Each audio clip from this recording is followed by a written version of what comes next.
사도행전 18장 11절부터 17절까지의 말씀 다 같이 합독하겠습니다. 시작.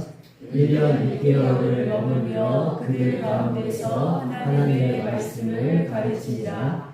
갈리오가 아가야 총독 되었을 때에 유대인이 일제히 일어나 바울을 대적하여 법정으로 데리고 가서 말하되 이 사람이 율법을 어기면서 하나님을 경외하라고 사람들을 권한다 하거늘 바울이 이를 열고자 할 때에 갈리오가 유대인들에게 이르되 너희 유대인들아 만일 이것이 무슨 부정한 일이나 불량한 행동이었으면 내가 너희 말을 들어주는 것이 옳거니와 만일 문제가 언어와 명칭과 너희 법에 관한 것이면 너희가 스스로 처리하라. 나는 이러한 일에 재판장 되기를 원하지 아니하노라 하고 그들을 법정에서 쫓아내니 모든 사람이 회당장 소스네를 잡아 법정 앞에서 때리되 갈리오가 이 일을 상관하지 아니하니라. 아멘. 먼저 오늘 말씀을 시작하면서 지도를 좀 보도록 하겠습니다. 제2차 전도여행을 지금 다니고 있는 사도 바울의 여정입니다. 빌립보, 데살로니가, 베레아, 그다음에 아테네, 그다음에 지금 이제 고린도라는 곳에 이르렀는데요. 지난주에 이어서 오늘 말씀의 결론을 좀 짚고 오늘 본문의 말씀으로 들어가려고 하는데 지난주에 어떤 말씀을 들었는지 기억하시나요? 네, 믿으면 말한다. 이런 말씀을 우리가 나눴는데요. 사도 바울이 그래서 하나님을 믿음으로 말을 했는가, 하나님의 말씀을 여전히 가르쳤는가, 제가 지난주에 결론을 내리고 말씀을 맺지 못한 것 같아서 우리 11절 말씀, 지금 고린도에서 바울이 하고 있는 일입니다. 같이 한번 읽어보도록 하겠습니다. 시작. 1년 6개월을 머물며 그들 가운데서 하나님의 말씀을 가르치니라. 아멘.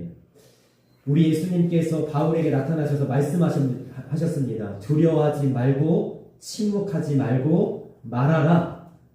왜 말하라고 하셨어요? 내가 너와 함께 있고 이 성에 내 백성이 많음이라 누구도 너를 해할 자가 없으리라 라고 하는 주님의 말씀을 붙들고 사도 바울이 1년 6개월을 머뭅니다. 굉장히 긴 시간입니다. 원래 사도 바울은요 이렇게 길게 머물지 않거든요. 그런데 고린도라는 곳에 이 성에 주님의 백성이 많다는 그 믿음을 가지고 주님이 함께 하신다는 그 믿음을 가지고 1년 6개월을 머물면서 하나님의 말씀을 가르칩니다. 그래서 이 바울의 가르침을 통해 여러분 우리가 잘 알고 있죠. 사도행전 다음에 로마서가 있고 로마서 다음에 고린도전서와 고린도서가 있는데 고린도를 향해서 바울이 두 번의 편지를 쓰죠. 고린도전서, 고린도서. 그래서 1년 6개월 동안에 고린도 교회라는 곳이 세워지게 됩니다. 만약에 바울이 말하지 않았다면 아무 일도 생기지 않았을 거예요. 교회도 세워지지 않았고 우리에게 너무나도 좋은 본보기로 남아있는 고린도 교회도 존재하지 않았을 것이지만 1년 6개월 동안 바울이 말함으로 주님께서 진짜 함께 하셨고 이 성에 믿는 자가 많음으로 교회가 세워지고 하나님의 역사가 일어났습니다. 그래서 우리가 주님을 믿는다면 믿음을 주님 앞에 고백하고 말하는 자가 되길 원하고 특별히 우리 주변에 하나님의 말씀을 전해서 우리 친구나 가족을 전도하는 아름다운 신앙의 모습이 있기를 주님의 이름으로 축복합니다. 아멘. 오늘 본문으로 들어가 보겠습니다. 자, 고린도에 1년 6개월 동안 머물면서 사도 바울이 말씀을 전하니까 여전히 바울이 가는 곳마다 일어났던 그 일이 또 일어났습니다. 어떤 일이냐? 유대인들이 바울이 전하는 복음을 싫어하는 거예요. 그래서 핍박을 하고 박해를 하면서 바울을 공격하기 시작하는데 오늘 우리가 주목하려고 하는 말씀은 13절입니다. 13절 말씀 같이 읽겠습니다. 시작. 말하되 이 사람이 율법을 어기면서 하나님을 경외하라고 사람들을 권한다 하거늘 아멘. 자, 유대인들이 바울을 법정에 끌고 가서 그 로마 관리에게 고발하는 내용이 뭐냐면 말씀을 어긴다라는 거예요. 그래서 저는요, 이 말씀을 준비하면서 묵상을 해봤습니다. 말씀을 어떻게 하는 것이 어기는 것인가? 이 질문을 좀 던져봐야겠고요. 또 하나, 누가 말씀을 어기고 있는가? 우리가 오늘 말씀 속에서 이것을 좀 우리가 판단을 좀 해보자고요. 무엇이 말씀을 어기는 것일까요? 그리고 자, 둘 중에 하나는 말씀을 어기고 있는 거겠죠. 바울이 말씀을 어기고 있든지 아니면 바울을 고발하는 유대인들이 말씀을 어기고 있든지 둘 중에 하나일 텐데 과연 누가 말씀을 어기고 있는가? 이것을 좀 우리가 살펴볼 때에 제가 말씀에 담겨진 하나님의 마음이 도대체 무엇인가? 우리가 말씀을 매일 읽고 있잖아요. 매일 성경 묵상을 하잖아요. 이 말씀에 담겨진 하나님의 마음은 도대체 무엇인가? 두 가지로 좀 정리를 해봤습니다. 첫 번째, 말씀은 자, 한번 볼까요? 자, 첫 번째는 죽이는 것이 아니라 살리는 것입니다. 아멘. 말씀은 뭐라고요? 죽이는 것이 아니라 살리는 것입니다. 아멘.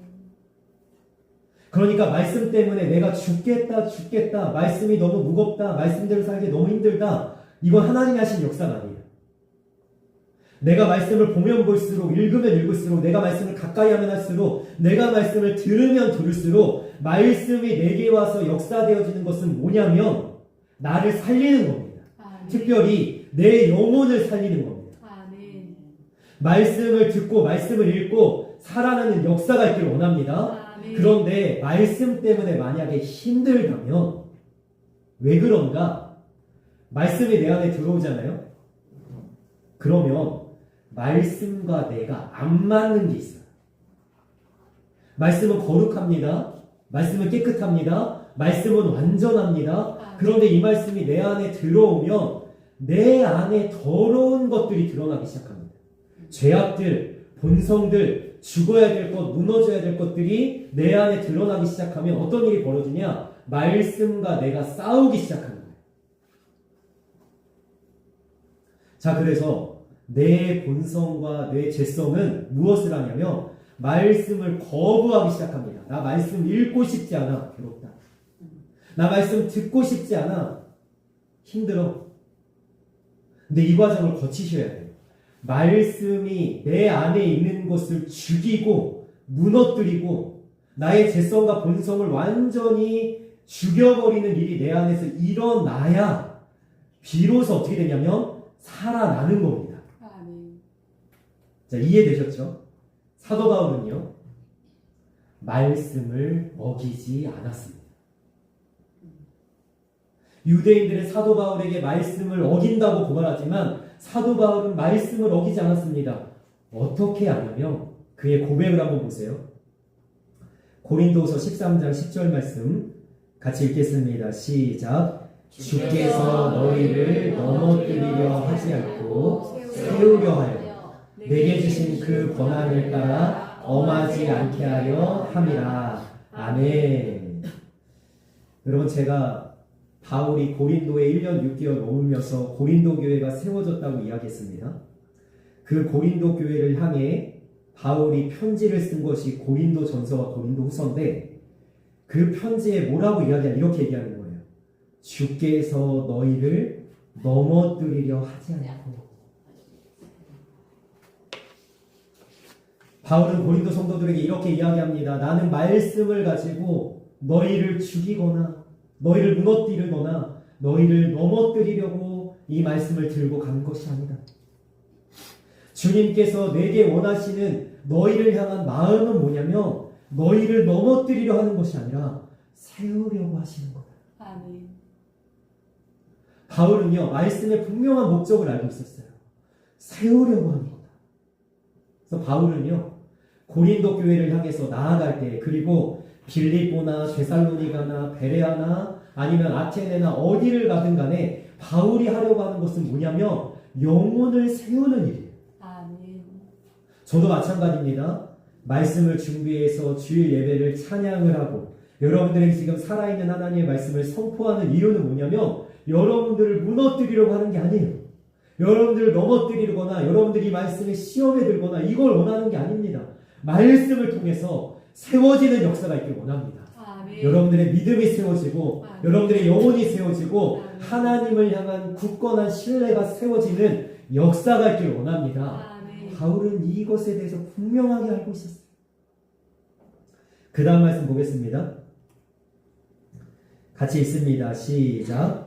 주께서 주신 권세는 너희를 무너뜨리려고 하신 것이 아니요 세우려고 하신 것이니. 아멘. 자, 바울은요 교회를 세우고 싶었고 영혼을 세우고 싶었고 영혼들의 믿음을 세우고 싶었어요. 어떻게든 말씀으로.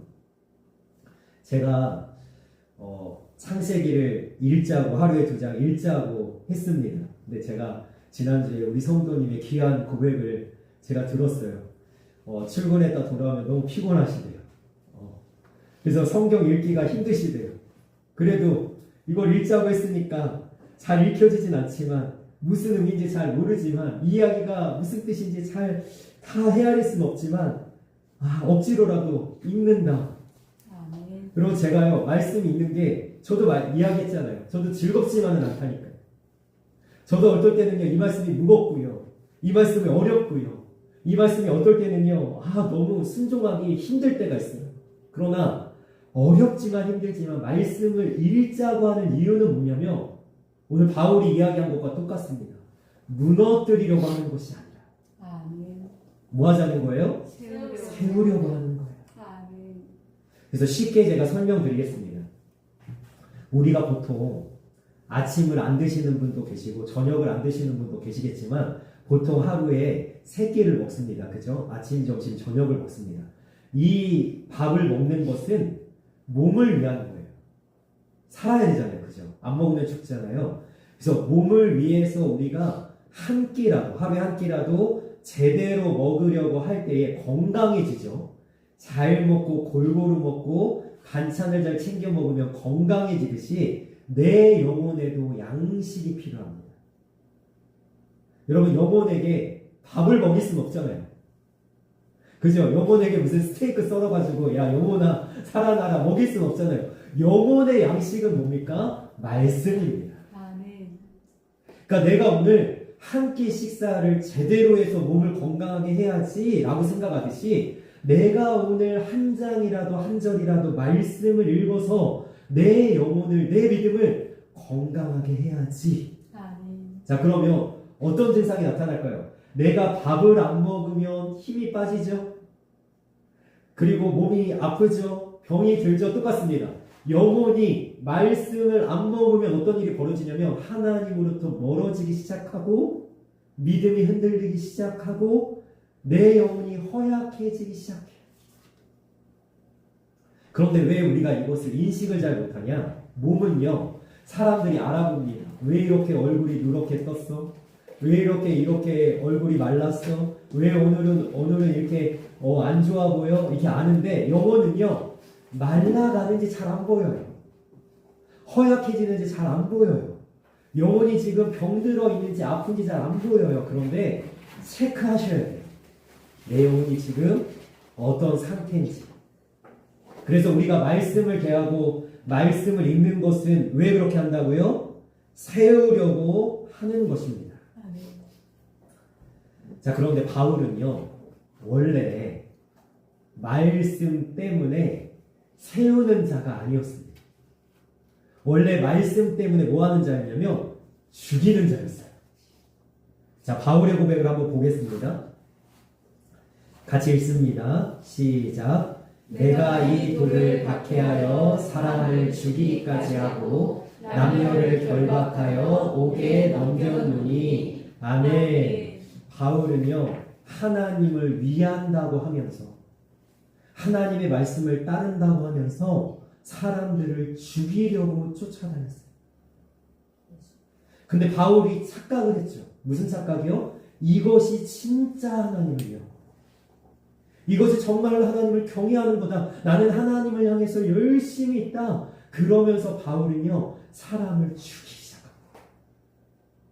바울이 몰랐어요. 자기가 말씀을 어기고 있는지 몰랐어요. 말씀에 불순종한지 몰랐어요. 그러면서 열심히 죽이려고 쫓아다니다가 예수님을 만나는 순간 바울이 변화됩니다. 아, 죽이는 건 말씀이 아닙니다. 말씀은 죽이는 것이 아닙니다. 자, 예수님을 만나서 바울이 왜 변화됐는가? 요한복음 10장 10절 말씀 같이 읽겠습니다. 시작. 도둑이 오는 것은 도둑질하고 죽이고 멸망시키려는 것뿐이요 내가 온 것은 영으로 생명을 얻게 하고 더 풍성히 얻게 하려는 것이다. 아멘. 자, 예수님께서 자기가 오신 목적을 설명하기 위해서 누구를 예로 드냐면 도둑을 예로 듭니다. 그러니까 예수님은 도둑이 아니라는 거죠. 자, 도둑은 뭐예요? 도둑질하고 죽이고 멸망시키려고 오는 거예요. 자, 여기서 도둑은 누굽니까? 진짜 여러분들이 만나는 도둑입니까? 강도입니까? 아니죠. 사탄 마귀입니다. 사탄 마귀는요, 여러분들을 죽이려고 합니다.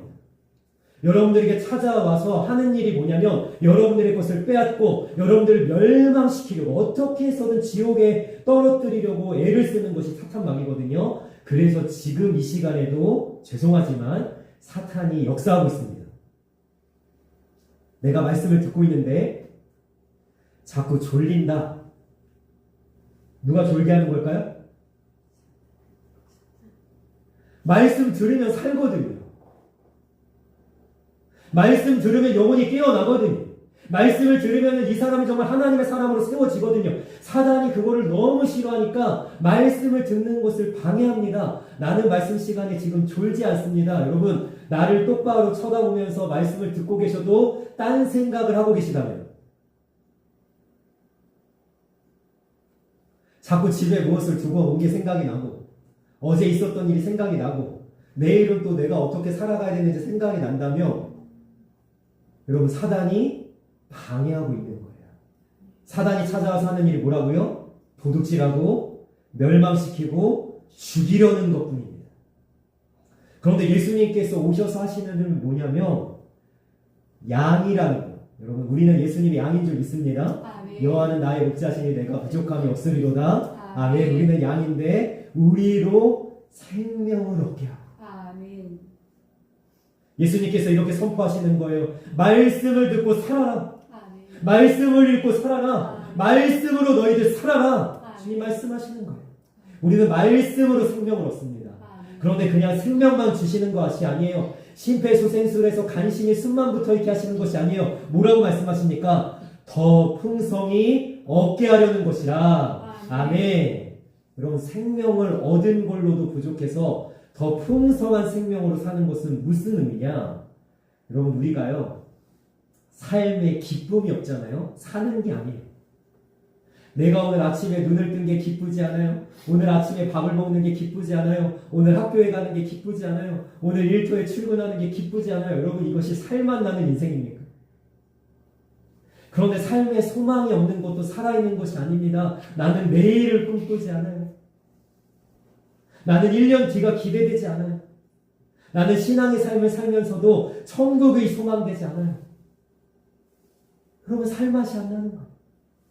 근데 주님께서 오셔서 생명을 풍성하게 얻게 하시는 것은 뭐냐면 삶의 기쁨이 넘쳐나게 하시는 거예요. 하나님의 은혜를 깨닫게 하시는 거예요. 내가 오늘 살아있으니 얼마나 감사한 것인가. 내가 오늘 예배할 수 있으니 얼마나 감사한 것인가. 오늘도 두 발로 똑바로 걸어서 하나님의 교회에 나와서 이 시간도 찬양하고 하나님의 말씀을 듣는 이 시간이 얼마나 하나님의 은혜인가. 그러니까 막 기쁜 거예요. 그리고 소망이 되는 거예요. 내가 말씀을 읽다 보면 믿음이 강해지겠지. 내가 계속 말씀을 듣다 보면 하나님을 믿는 믿음으로 살다 보면 하나님께서 내 인생에 시온의 대로가 열려지게 하겠지. 때를 따라 소낙비를 내려주시겠지. 나의 인생의 앞날과 내일과 미래를 열어주시겠지. 하나님이 역사하시겠지. 막 기대가 되는 거예요. 막 가슴이 뛰는 거예요. 야, 정말 내가 1년 뒤가 기대가 된다. 야, 내일도 빨리 왔으면 좋겠다. 풍성하게 얻게 하시고.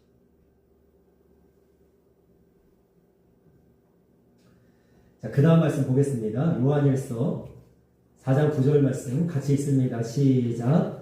하나님의 사랑이 우리에게 이렇게 나타난 바 되었으니 하나님이 자기의 독생자를 세상에 보내심은 그로 말미암아 우리를 살리려 하시니라. 아멘. 왜 주님은 우리가 살기 원하실까요? 여러분, 이 말씀에 담겨져 있는 하나님의 마음은요, 사랑입니다. 왜 주님이 우리가 살기 원하실까요? 생명이 더 풍성하게 원하실까요? 우리 사랑하시기 때문에. 그래서 우리를 살리시기 위해서 주님께서 하신 일이 뭐냐면 자신을 십자가에 내 던지신 겁니다. 나의 생명과 목숨을 다해서 내가 죽더라도 너를 살리겠다라는 마음으로 우리를 살리신 거예요. 여러분, 이 하나님의 사랑을 우리가 감사하며 찬양할 수 있기를 주님의 이름으로 축복합니다. 우리가 주님의 십자가로 살아난 거예요. 그분이 죽음으로 우리가 생명을 얻게 된 겁니다. 그래서요, 말씀에 담겨져 있는 하나님의 진정한 마음은 여러분, 이것을 넘어서는 거예요. 뭘 넘어서는 거냐면 죽이는 것이 아니라 살리는 것을 넘어서는 겁니다. 그 다음 말씀 볼까요? 자, 같이 읽습니다. 시작. 유대인들이 이로 말미암아 더욱 예수를 죽이고자 하니 이는 안식일을 범할 뿐만 아니라 하나님을 자기의 친아버지라 하여 자기를 하나님과 동등으로 삼으심이더라. 아멘. 바울을 유대인들이 죽이려고 고소한 내용이 뭐라고요? 말씀을 어긴다. 그런데 이 일을 처음 한 게 아니죠. 예수님도 죽이려고 할 때에 이들이 내세운 이야기가 뭐냐면 예수님이 안식일을 어긴다라는 거예요. 자, 예수님은 정말로 말씀을 어길까요? 예수님이 말씀을 어기는 것이 아니라면 누가 말씀을 어기는 겁니까? 유대인들이 어기고 있는 거죠. 제가 색깔로 표시했습니다. 유대인들이 더욱 예수를 죽이고자 하니. 여러분, 죽이려고 하는 건 말씀이 아니에요.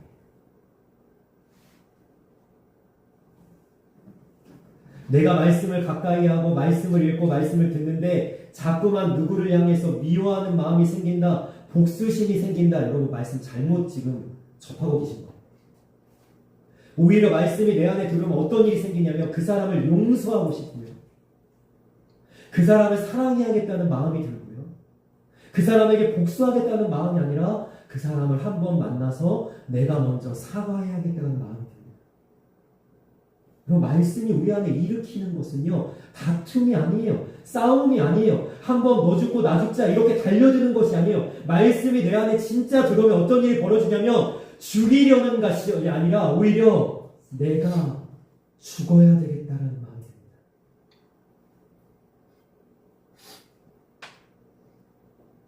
그럼 바울을 한번 생각해 보십시오. 빌립보, 데살로니가, 베레아, 그리고 고린도, 이 아테네 갈 때마다 어떻게 될 뻔했습니까? 죽을 뻔합니다. 여러분, 성경을 읽으면서 한 번이라도 예수님을 만난 바울이 누군가를 죽이려고 한 적이 있나요? 항상 바울은요, 어떤 각오로 말씀을 전하냐면 내가 죽겠다라는 각오로 말씀을 전합니다. 여러분, 우리가 하나님의 말씀을 붙들면 우리 안에 일어나는 일이 뭐냐면 내가 죽더라도 저 사람을 살리고 싶은 거예요. 내가 힘들어도, 내가 고난당해도, 내가 어려움을 당해도 이 사람만큼은 좀 살려보자 라는 마음이 드는 것이 말씀에 담겨진 하나님의 마음. 그래서 주님은요, 우리를 위해서 죽기로 하셨어요. 우리를 살리기로. 제가 이 말씀을 준비하면서 찬양한 곡이 떠올랐어요. 그가 오신 이유라는 찬양의 가사를 보면요.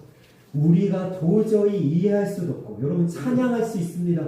고백할 수 있습니다. 그러나 우리가 도저히 받아들일 수 없는 이상한 이야기를 찬양 가사에 담아놨는데 뭐라고 얘기하냐면 이렇게 이야기합니다. 그가 이 땅에 오신 이후 죽어야 살게 되고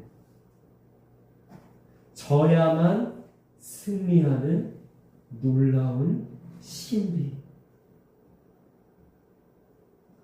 그런 말씀을 진짜 믿고 말씀을 정말로 내 말씀으로 받아들이는 사람만이 이 깊은 의미를 받아들일 수 있어요.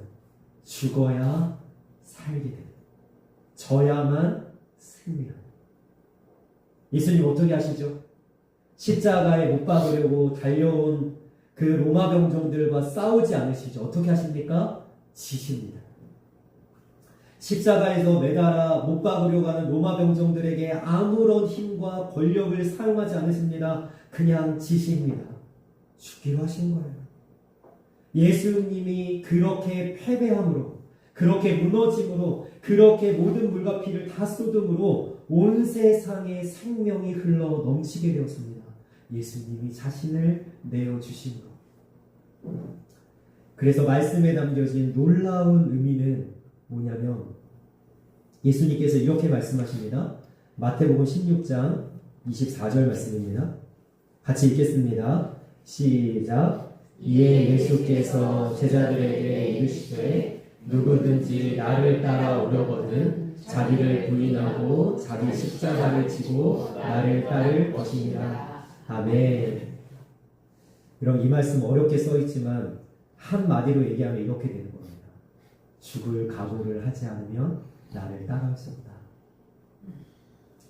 제가 거의 이제 9년 채워가고 있는데요. 개척을 한 지요. 제가 개척할 때 말씀드렸죠. 성도가 아무도 없었습니다. 하나님이 개척하라고 해서 개척을 시작하려고 하는데 정말 아무것도 없었어요. 제가 죽는 것 같았습니다. 그런데 제가 살려고 했다며 개척 안 했어요. 하나님 먹고 살 것 좀 다 갖춰주고 개척하게 해주시고 모든 준비 다 맞춰주시고 개척하게 해주시고 성도도 한 10명 정도 보내주시고 개척하게 하십시오. 그렇게 했다면 개척 못했어요. 하나님 저 괜찮습니다.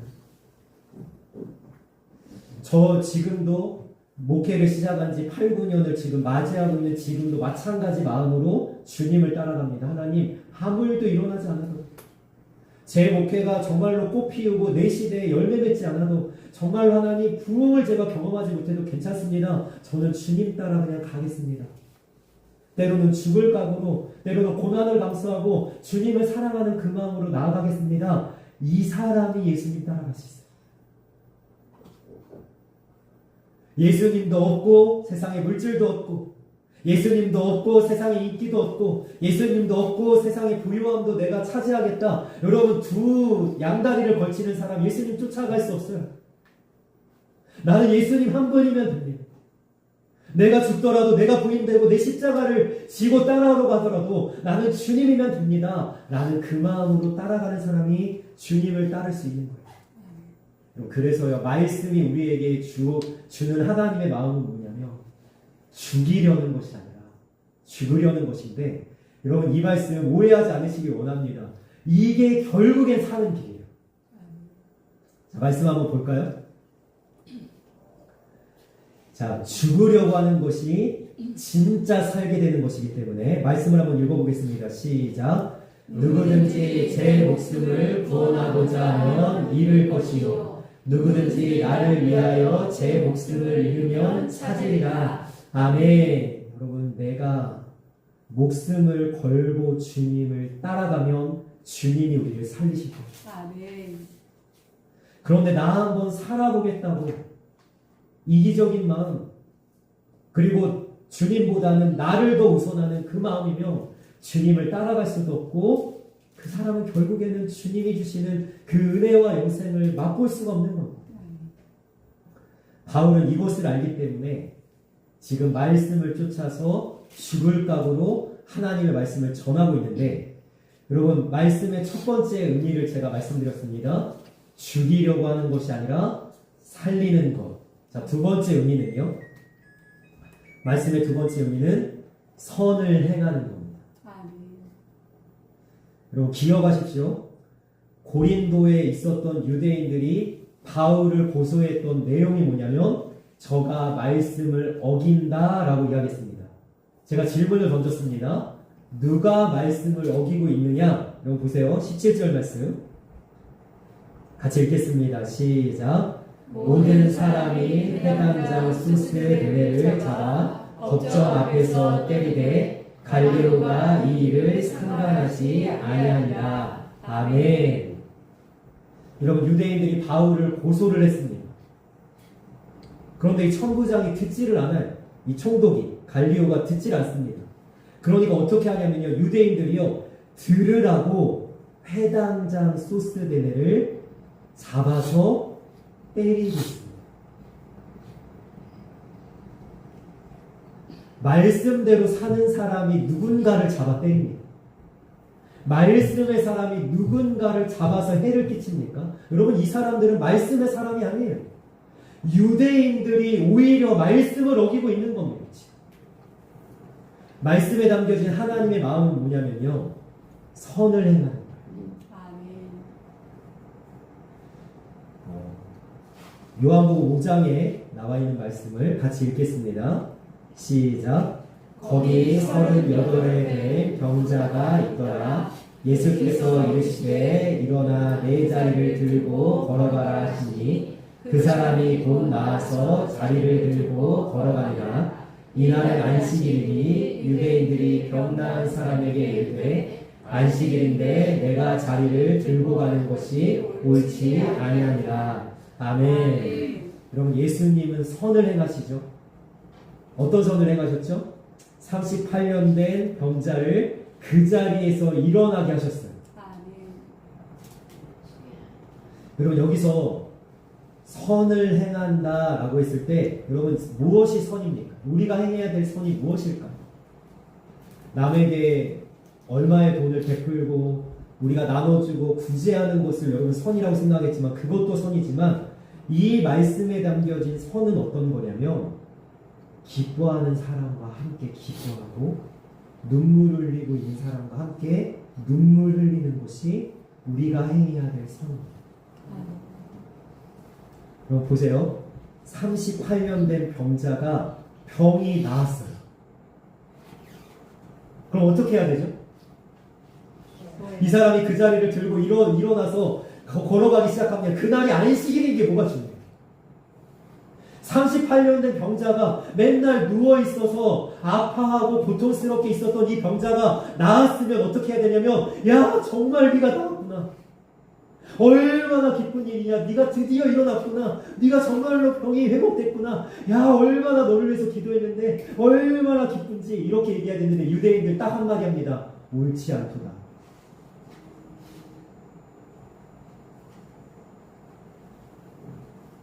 우리가 누군가에게 무슨 일이 있을 때 함께 기뻐하는 것이 선을 행하는 거예요. 야 이번에 시험을 잘 봤니? 야 이번에 직장에 취직했니? 야 이번에 손주가 태어났니? 야 얼마나 기쁘냐? 그런데 기쁜 일이 있어도 내 마음은 기쁘지 않은 거예요. 그런 일이 있든지 말든지. 그건 말씀의 사람이 아니죠. 어떤 사람이 너무 힘들어가지고 얼굴이 녹초가 돼서 몸살이 걸려서 며칠 동안 알타로 왔습니다. 다리가 아파가지고 막 붕대를 감고 왔습니다. 그럼 어떤 마음이 들어야 돼요? 안타깝다. 왜 이렇게 아프냐? 왜 이렇게 인생이 힘드냐? 같이 눈물 흘릴 수 있는 게 선을 행하는 거죠. 유대인들은요, 예수님 보고 안식일 어긴다고 막 손가락질하면서 자기들이 선을 행하지 않고 말씀을 어기고 있는 거예요. 주님께서 우리에게 오셔서 하시는 일은 분명합니다. 누가복음 4장 18절 말씀 같이 읽겠습니다. 시작. 주의 성령이 내게 임하셨으니 이는 가난한 자에게 복음을 전하게 하시려고 내게 기름을 부으시고 나를 보내사 포로된 자에게 자유를 눈먼 자에게 다시 보게 함을 전파하며 눌린 자를 자유롭게 하고. 아멘. 여러분 예수님께서 찾아오셔서 하시는 일이 바로 이 일입니다. 사람들의 마음을 시원하게 하는 거예요. 그 사람들과 공감해 주는 거예요. 예수님만 만나면요, 그 사람들이 힘을 얻는 겁니다. 왜요? 예수님은 언제라도 내 편이 되실 것 같거든요. 언제라도 나를 사랑해 주실 것 같거든요. 그래서 우리가요, 서로에게 그런 사람이 되었으면 좋겠어요. 아, 저 사람 때문에 힘이 난다. 아, 저 사람 때문에 살만 난다. 아, 저 사람을 보니까 너무 마음이 좋다. 우리가 예수님과 같은 사람이 되어서 서로에게 선을 행하고 말씀의 사람이 되어서 서로를 일으켜 세우는 아름다운 모습이 있기를 주님의 이름으로 축복합니다. 아멘. 아멘. 자, 말씀에 담겨진 주님의 마음입니다. 마태복음 23장 같이 한번 읽어보겠습니다. 시작. 화 있을 진저 의식하는 서기관들과 바리새인들이여, 너희가 각하와 회양과 근처에 11조는 드리되 율법에 더 중한 바 정의와 긍휼과 믿음은 버렸도다. 그러나 이것도 행하고 저것도 버리지 말아야 할지니라. 아멘. 유대인들은요, 누구보다도 형식을 잘 지켰어요. 주일에 예배 빠지지 않고 11조 빼먹지 않고 헌금을 잘 드리고 광장에서 기도하고 얼마나 형식을 잘 지켰는지 몰라요. 그러나 그 말씀의 형식 가운데 담겨져 있는 하나님의 마음 무엇입니까? 정의와 긍휼과 믿음. 여기에 조금 더 하나를 더 더한다면 사랑이죠. 그런데 중요한 것은요, 그 다음 넘겨주시겠어요? 제가 색깔로 표시했습니다. 이것도 행하고 저것도 버리지 말아야 할지니라. 아멘. 여러분, 형식도 중요합니다. 제가 이야기를 드린 것 같은데요, 저에게 30년 넘은 친구가 있는데 그 친구가 한 10년 가까이 예배를 안 갔어요. 교회를 안 갔어요. 그러면서 뭐라고 얘기하냐면, 나는 마음으로 하나님을 믿는다라고 얘기했을 때 제가 그 친구를 만날 때마다 다그치면서 이렇게 얘기했습니다. 너 하나님 믿는 거 아니야. 여러분, 말씀에 담겨져 있는 그 마음만 가지고 있으면 신앙생활이에요. 교회 나오셔야 돼요. 예배 드리셔야 돼요. 성경 읽으셔야 돼요. 기도하셔야 돼요. 형식이 있으셔야 돼요. 문제는 형식만 있으면 안 돼요. 형식에 뭐가 있어야 돼요? 마음이 있어야 돼요. 마음이 있는데 형식이 없다? 신앙생활 아닙니다. 형식이 있는데 마음이 없다? 신앙생활 아닙니다. 두 가지 다 갖고 계셔야 돼요. 제가 예배를 위해서 가끔 이런 기도를 합니다. 몸만 여기에 있으시면 안 됩니다. 뭐도 있으셔야 돼요? 마음도 있으셔야 돼요. 여러분, 몸이 있는 거 굉장히 중요합니다. 제가 오늘 말씀이 좀 길어지지만 끝까지 하겠습니다. 한 목사님의 교회 한 장로님이 이런 이야기를 했답니다. 제가 사업차 주일에 골프를 꼭 쳐야 되는 일이 있습니다. 제가 골프를 치러 가겠습니다. 그러나 마음만큼은 교회에 있습니다. 이랬답니다. 그러니까 그 목사님이 그 장로님에게 이렇게 이야기했습니다. 아닙니다. 장로님, 골프 치러 가지 말고 몸이 여기에 있으십시오. 교회에 오십시오. 그리고 마음으로 골프 치십시오. 마음으로. 몸이 일단 오십시오. 예배는요, 몸으로 하는 거. 몸만 있으면 안 되죠? 영으로도 하는 거. 두 가지 다 가지고 계셔야 돼요. 자, 결론을 내리겠습니다. 표를 한번 보여주시겠어요? 결국은요, 말씀에 담겨져 있는 하나님의 마음은요, 살리는 거고, 그게 곧 선을 행하는 거예요. 예수님께서 그래서 어떻게 하셨냐면 죽으신 거예요. 우리를 살리기 위해서. 그러면 우리가요, 말씀에 담겨져 있는 이 정신으로 살려면 그 다음 보시겠어요? 한번 읽어보겠습니다. 시작. 말씀을 따라 산다는 것, 나를 죽여서라도 누군가를 살리는 것. 아멘. 자, 우리 사모님만 아멘 하셨습니다. 자, 아멘이 안 나오시죠? 저도 어렵습니다. 그래서 마지막 결론입니다. 같이 있습니다. 시작. 우리가 비록 그렇게 살아내지 못하더라도 말씀에 담겨진 정신만큼은 분명히 기억해라. 아멘. 못하실 수 있어요. 말씀에 담겨져 있는 하나님의 마음이 뭐라고요? 죽이는 것이 아니라 살리는 것이고 선을 행하는 것입니다. 주님이 그렇게 사셨고 바울이 그렇게 살고 있습니다. 우리도 그렇게 살아서 나보다 남을 더 살릴 수 있는, 세울 수 있는 그런 아름다운 모습이 있기를 주님의 이름으로 소망하며 축원합니다. 아멘. 기도하겠습니다.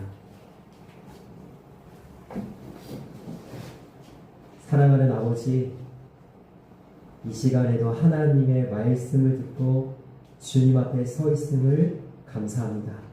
주님의 은혜를 우리에게 더하여 주셔서 우리가 이 말씀에 담겨진 하나님의 마음을 품게 하여 주옵소서. 말씀은 죽이는 것이 아니라 살리는 것입니다. 심지어 누군가를 살리기 위해서 나를 죽음에까지 내몰 수 있는 것. 그렇게 예수님께서 자신을 십자가에 내어주심으로 우리를 살렸듯이 나를 위한 신앙생활보다는 다른 사람을 세우고자 하는 믿음의 모습으로 우리가 살아갈 수 있도록, 그래서 누군가가 나를 통해서 세워지고 살아나는 아름다운 열매가 맺어질 수 있도록 주님께서 인도하여 주옵소서. 말씀은 선을 행하는 것입니다.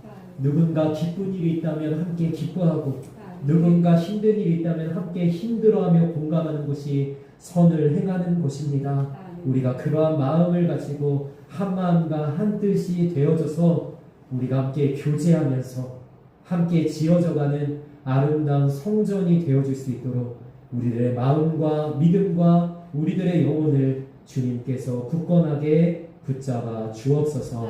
감사하며 예수님의 이름으로 기도합니다. 아멘.